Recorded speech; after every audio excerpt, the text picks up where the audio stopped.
से ही हम लोगों को ये दुखद समाचार के प्रति प्रतिक्रियाएं चल रही हैं। मैं बताना चाहता हूँ ईश्वर का देखिए हम पर कितनी बड़ी अनुकंपा है कि लता जी के साथ पिछले ही वर्ष हम हिंदुस्तानी नाम का गाना हमने गाया है। श्री अमिताभ बच्चन जी भी उसमें हैं और ईश्वर की कृपा ये है कि लता जी का भी आशीर्वाद उस गाने में प्राप्त हुआ। पद्मिनी कोल्हापुरे जी ने एक बहुत ही संगीतमय पहल की थी क्योंकि उनका परिवार बड़ा परिवार है और वो लता जी का एक तरह से परिवार ही है।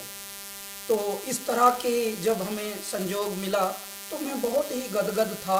ईश्वरीय संयोजन है कि देखिए कल सरस्वती पूजा थी, आज उनकी विदाई हो गई और लता जी के लिए बस मैं यही प्रार्थना करूंगा कि हे परमात्मा, आप एक ज्योति थी, ज्योतिर्मय करने के लिए इस भारत को आई। भारत में जब तक मनुष्य जाति जीवित रहेगी, प्रेम करना आपके गानों से सीखेंगे, भक्ति करना आपके गानों से सीखेंगे और सीखते आए हैं और ये परिपाटी चलती रहेगी युगों युगों तक जब तक मानव जाति यहाँ पर है। इसलिए मैं भारत का अहोभाग्य मानता हूँ कि भगवान ने लता जी को यहाँ जन्माया और उस युग में जन्माया जिस युग में हम भी हैं।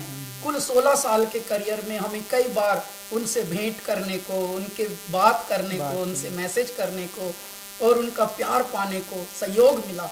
तो मैं अपने आप को भी परम भाग्यवान मानता हूँ। इस तरह की आत्माएं, इस तरह की विभूतियां, इस तरह के व्यक्तित्व, महान दिव्यात्माएं आती हैं किसी बहुत बड़े कारण के लिए और ये अवधूत होते हैं, अवतरण होते हैं। देखिए कल ही वसंत पंचमी सरस्वती पूजा थी, आज उनकी विदाई हुई है। एक और संयोग जुड़ा हुआ है, प्रदीप जी, ऐ मेरे वतन के लोगों, कविवर प्रदीप जी मध्य प्रदेश में जन्मे हुए, ऐ मेरे वतन के लोगों जरा आंख में भर लो पानी। आज उनका जन्मदिन भी है। इत्तेफाक की बात देखिए, संयोग देखिए आप कि आंख में भर लो पानी, पूरे विश्व की आंख में पानी आ गया है और पीड़ा से व्यथित है पूरा विश्व, पूरा देश, पूरे देश का आम और खास सब।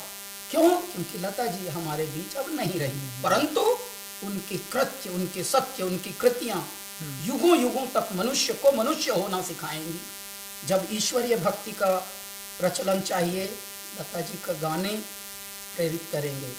जब परम भक्ति, जब प्रेम, जब वात्सल्य, जब लोरी, जब प्रभु भक्ति, देशभक्ति, हे मेरे ईश्वर, हर प्रसंग पर प्रासंगिक होने वाली कुछ आवाजों में लता जी अग्रगण्य रहेंगी, वो मुखर रहेंगी।